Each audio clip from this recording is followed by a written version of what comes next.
E não tem como a gente não começar o podcast falando sobre o que aconteceu essa semana. Mas eu não quero entrar pelos pormenores da situação. Eu acho que vale a pena a gente aproveitar esse momento horroroso, né, que se cometeu um crime, para a gente conversar sobre essa coisa da juventude e quase que um regresso em algumas questões de direitos humanos, reacionárias, essa liberdade que essa geração tem sentido de cometer até alguns crimes publicamente com falas hiper problemáticas, né? Uhum. Esse caso que aconteceu com o Monark, você acredita que ele faz parte de uma onda conservadora? Sua pergunta abre em 10 mil coisas, mas eu vou tentar ser bem resumida. Não. Pode abrir. A gente estava conversando antes do programa, e aí até nos dizerem que a gente não podia fazer isso, que podcast chega muito na periferia. E eu estava te contando o quanto que meus amigos e meu irmão e uma galera que não gosta de política por 10 mil razões que eu entendo, por mais que eu não concorde, só são acessadas por esses podcasts. Então, tem uma responsabilidade muito grande sobre o que é dito nesses lugares. Não são os lugares mais oficiais, formais, arrumadinhos, mas são os lugares que chegam na minha galera. Pelo menos na galera que mais fala com o meu coração, que é pessoas que eu amo, que se informam sobre política nesses lugares. E nesse sentido, o que a gente vê em redes sociais, em espaços, que é essa coisa assim de meio de terra de ninguém, eu acho que ela acontece porque a internet ainda é uma coisa meio nova. E para mim, essa é uma coisa, inclusive, que eu falei na segunda e que eu falo sempre. As pessoas acham que um crime que é cometido na internet, ele é menos crime do que um crime que é cometido na rua. Tipo, e eu sempre brigo assim, cara, racismo, homofobia, incitação à violência são crimes bem relatados. Não importa se a tua plataforma é um banquinho na Praça da Sé ou é o teu teclado com a tua rede social. Então, acho que tem um pouco disso, mas não dá para dissociar do que a gente está vivendo com o bolsonarismo, sabe? Tem um estudo que saiu que me assustou muito, mas meio que confirmou uma coisa que eu sabia, que é, em cidades em que o Bolsonaro tem mais apoio, as pessoas se cuidaram menos contra a pandemia. Tipo, isso foi comprovado. Usaram menos máscara, acharam que era mais, sabe, besteira.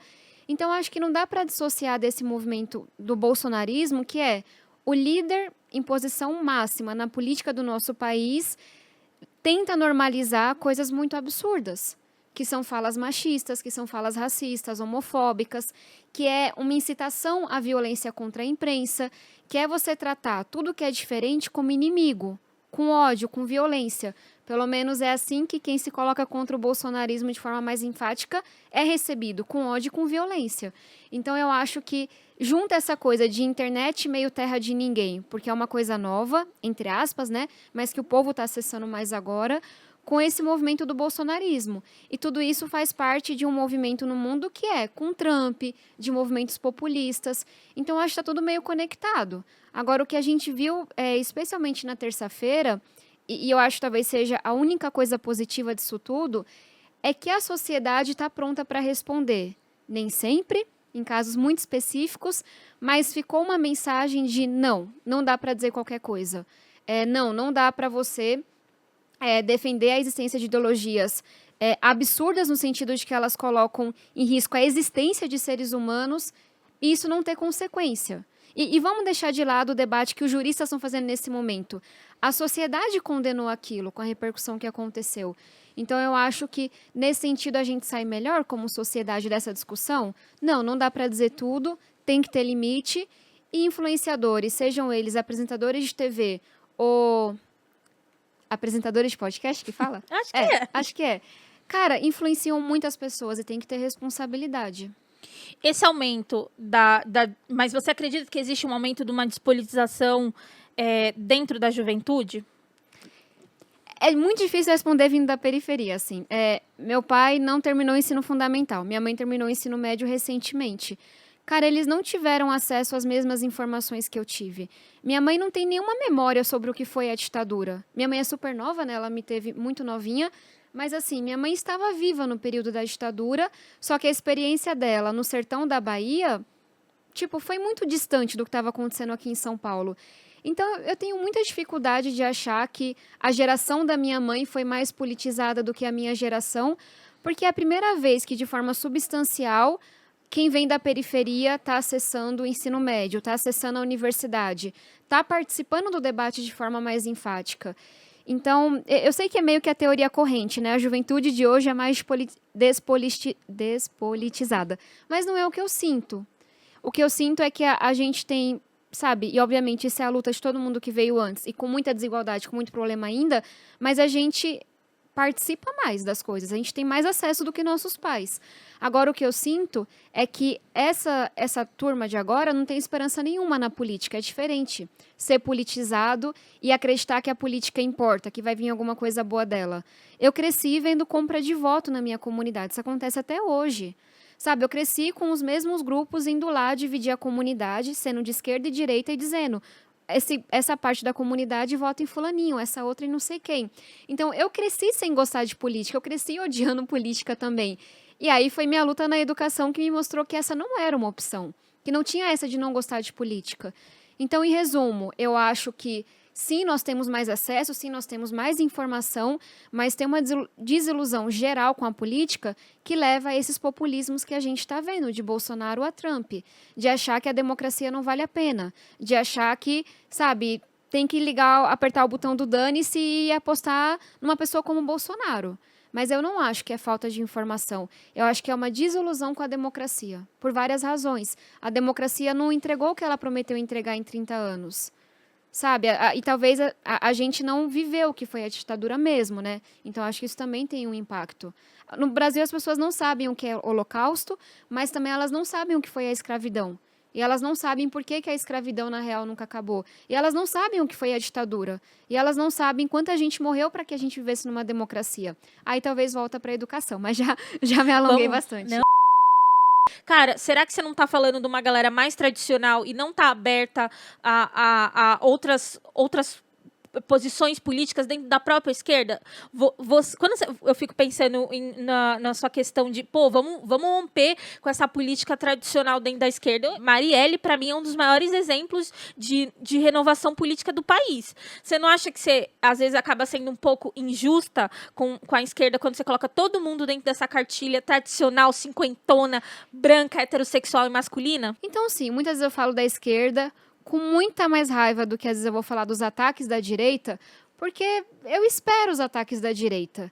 Sim, eu defendo uma visão que é muito diferente, que coloca eles em xeque, eu vou pra briga.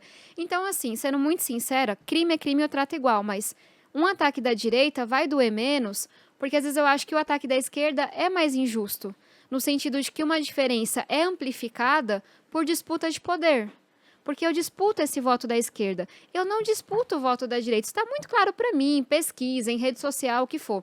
Então, como eu sei que muitas vezes é uma questão de disputa de espaço, disputa de voto, eu acho que é mais injusto, eu fico com raiva e eu falo um pouco mais com fígado, que é uma coisa que eu repudio muito, tento não fazer na política.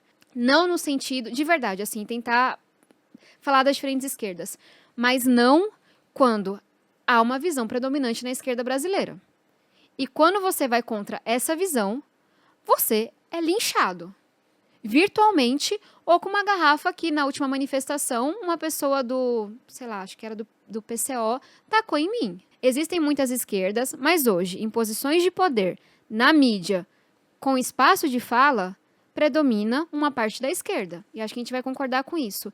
Que é, muitas vezes, muito violenta comigo e com outras pessoas que destoam da caixinha. E, como eu falei, violência em rede social, mas também violência física em manifestação. Então, eu acho que é isso, assim. Eu tenho que abrir mais espaços de diálogo com outras esquerdas e talvez deixar um pouco mais a mágoa, que é sincera e real, mas que não me ajuda de nada. Mas eu também acho que a gente tem que lutar mais para que não seja só uma visão. E se não for um sim, senhor, não presta o que você está falando, sabe? Mas não tem profissão que justifique alguém receber centenas de vezes a mais que outra pessoa. Você pode ser a pessoa mais fuderosa, incrível, talentosa. Você não é tantas vezes a mais. Então, dado que eu não confio no modelo soviético e jamais caminharia por essa opção, eu gosto muito desse modelo da gente começar a normalizar isso, de que, por razões que a gente não controla, influencers digitais vão ganhar muitas vezes mais que um professor. por razões que a gente não controla, jogadores de futebol que são estrelas ou jogadores de basquete vão ganhar muitas vezes mais. Será que a gente tem que começar a mudar a cultura? O livro é todo sobre isso. E parar de dizer que foi só mérito? Não foi só mérito. Teve muita sorte. Teve muito de eles terem um talento que a sociedade naquele momento remunera. Sabe, um jogador de futebol 300 anos atrás, talvez, com certeza, não seria a pessoa mais rica da sociedade, por assim dizer. Então, se você entender que teve muita sorte, não só de circunstâncias, mas de você ter um talento que a sociedade gosta muito, que muita gente fez outras coisas para você poder estar ali, da diarista que trabalha na sua casa ao professor que te formou no prezinho, eu acho muito importante a gente começar a normalizar essa coisa de você devolve para a sociedade. Porque sabe aquela coisa de uma vila faz um homem? A sociedade fez o Neymar. A sociedade fez as influências e permitiu que eles existissem. Então, eu acho que eles poderiam contribuir mais na forma de impostos ou nessa forma. E trazendo para a questão da guerra às drogas, assim, eu não consigo achar que está dando certo, sabe? Meu pai foi a pessoa mais próxima que eu perdi, mas eu vi, sabe, pessoas de 13 e 14 anos morrerem na mão do crime. Então, assim, a gente está errando muito nisso. E quando eu olho para as experiências do mundo, países que, por exemplo, liberalizaram o uso da maconha, avançaram muito nesse sentido. Se a gente acha que, e eu concordo, que o uso abusivo de álcool ou de qualquer outra substância é uma doença e a ciência diz isso, como é que a gente vai para a Cracolândia com policial e não com médico, sabe? Que isso é utilizado para prender jovens negros de periferia, sabe? A legalização de algumas drogas, para ser muito sincera, eu tenho muita dificuldade de raciocínio mesmo com drogas como crack. Porque eu vi o crack destruir meu pai em 2 anos. Então, será que a gente deveria realmente permitir a livre circulação de uma droga que é tão mortífera quase como uma arma, sabe?